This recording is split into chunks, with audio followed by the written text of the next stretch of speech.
Hey guys, welcome back to my channel. In today's video, I'm going to be sharing with you all of my financial New Year's resolutions and goals.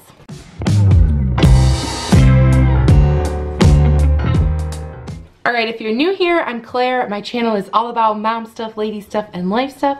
So definitely hit that subscribe button down below if you're interested in that. And actually, I am on a journey right now with my husband to pay off his student loans. We have just finished month 5 of this adventure.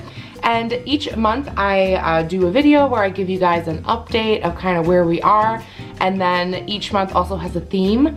So I'll leave a playlist down below of all those videos. You can find like tips to lower your grocery bill or side hustle tips, like all sorts of things like that.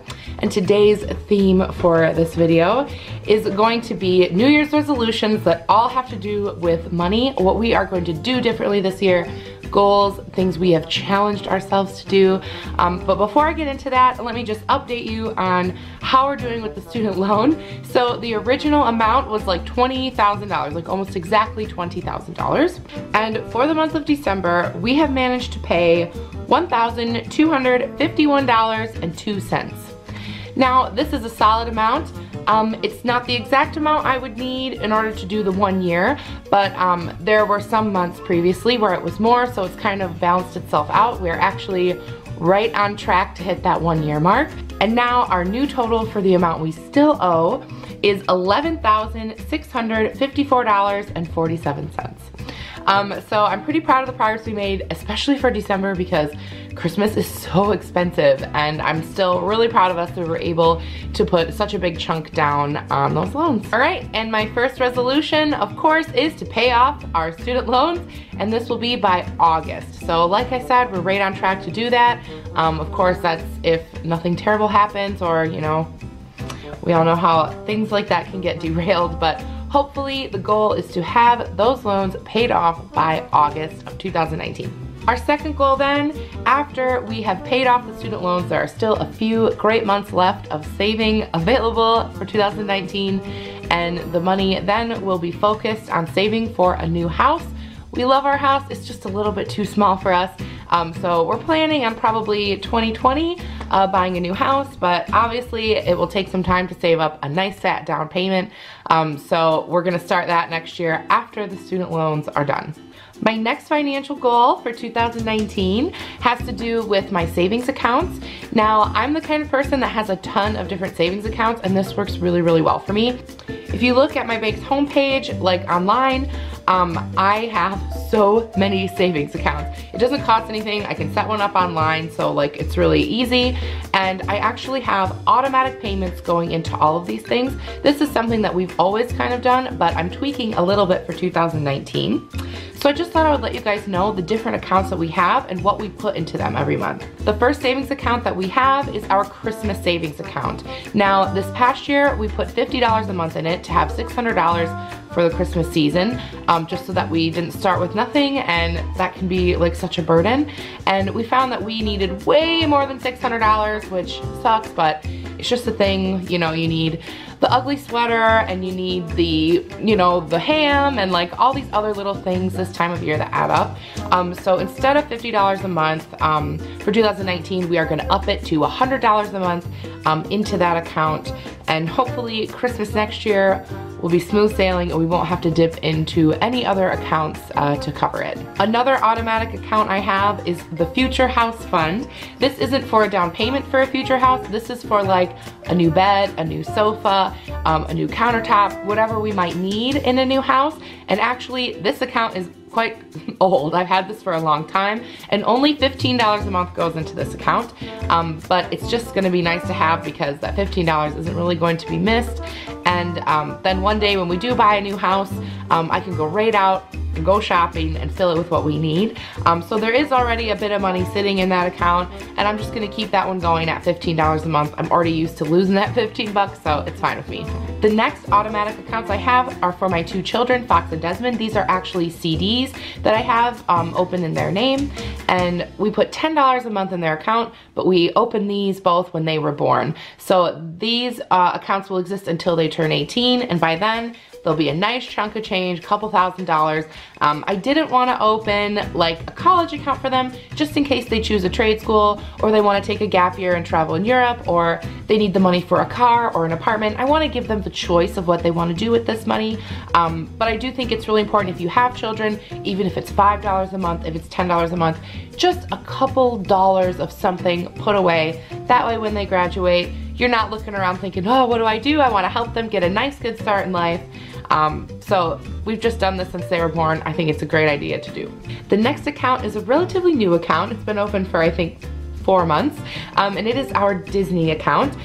When the boys are probably like 6 and 7-ish, which is a while from now. Right now they're 3 and 19 months old.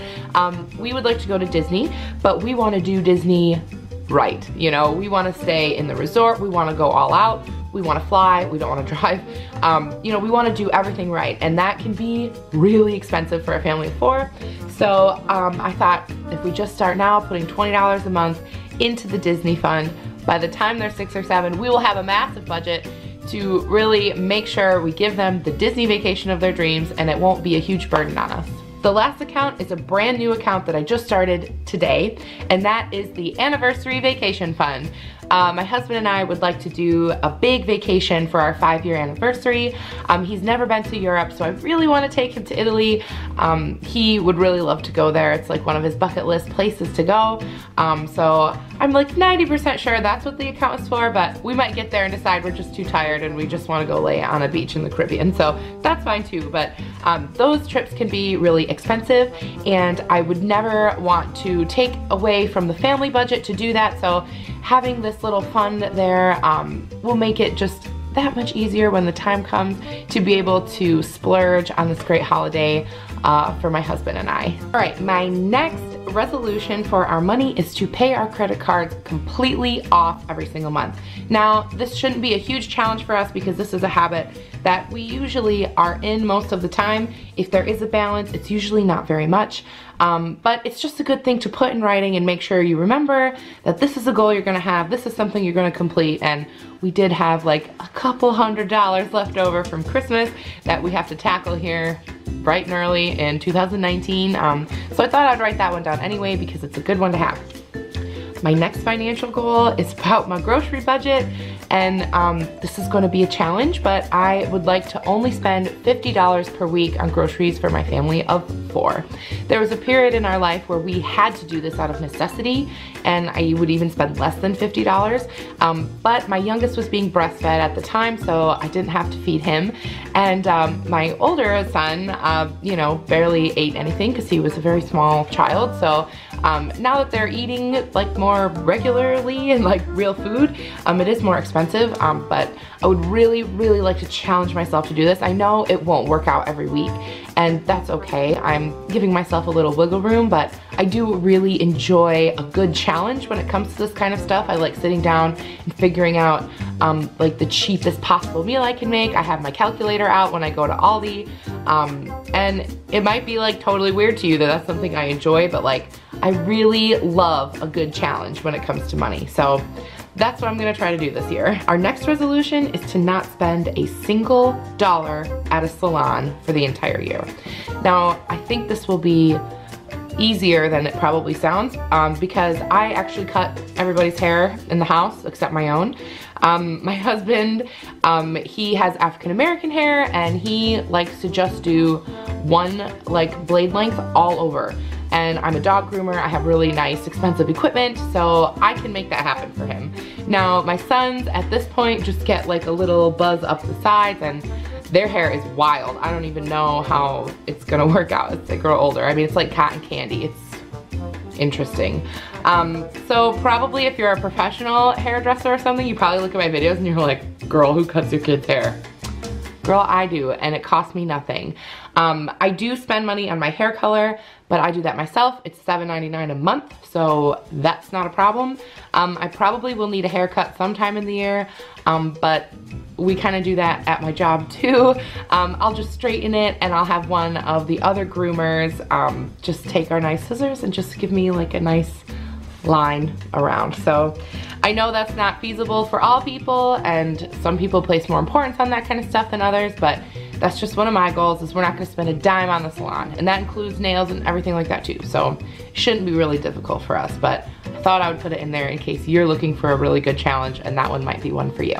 The next resolution I have is about eating out. Now, of course, it would be great if my resolution was like to not eat out for the whole year, but like that's not reality.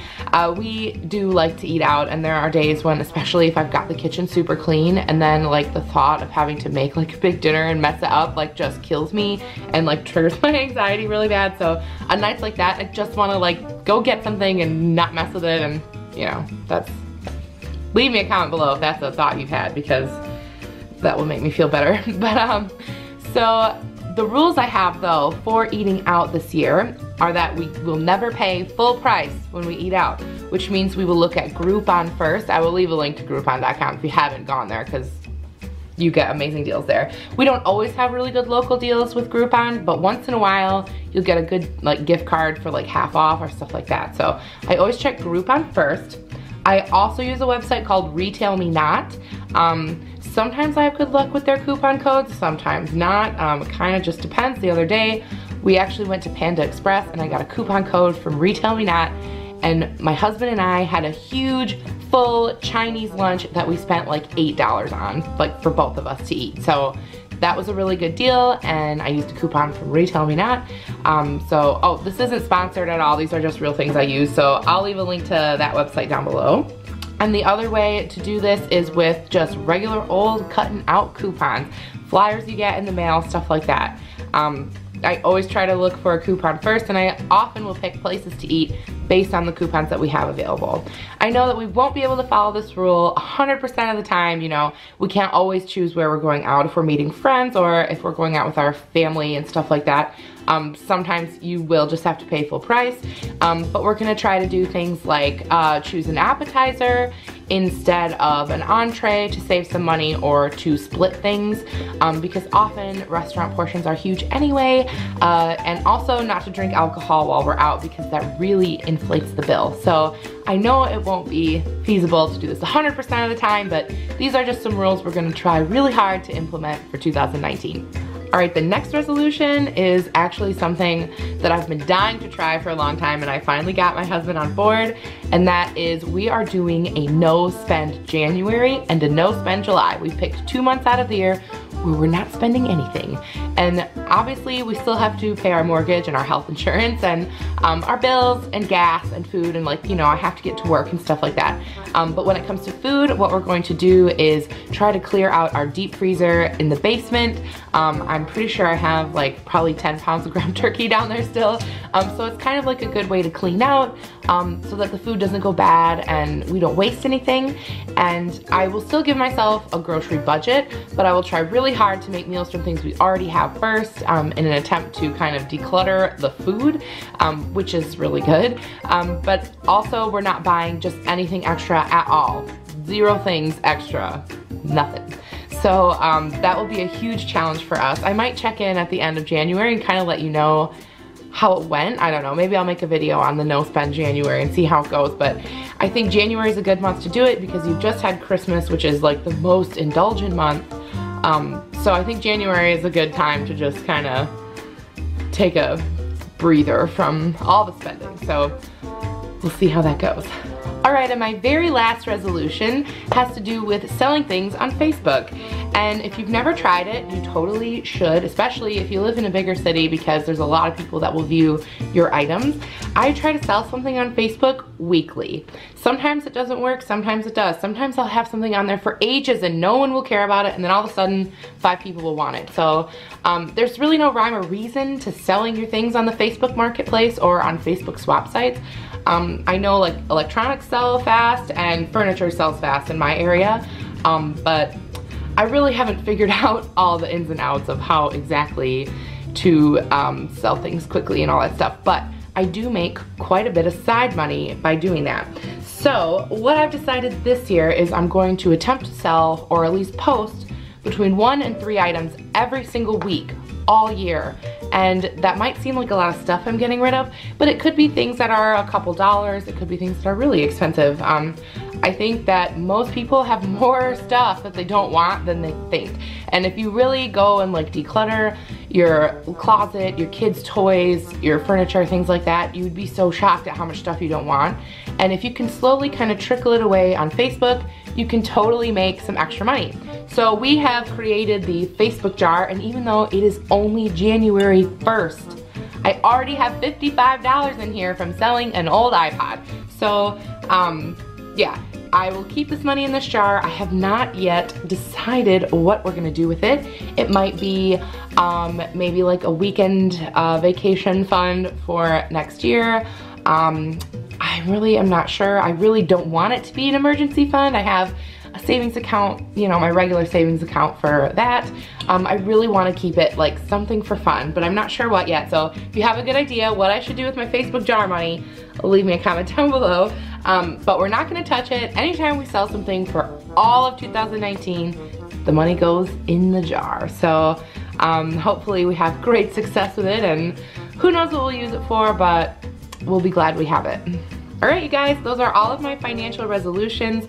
I don't think I picked anything too difficult. I think we'll be able to achieve them all. And unless something really horrible and expensive happens, health-wise, medical bills, stuff like that, that's the only thing I can really think of that would really derail my big plans. But hopefully we'll be fine, and we will make great decisions this year and really get ourselves in a great position to get a new house in 2020 and move right along.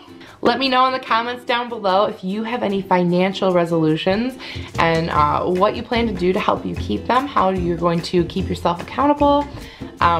Because I think the best thing I've done is just actually making these videos and putting it out there, because even if only a couple of you watch this, that's enough to make me want to follow through. So I think that's great.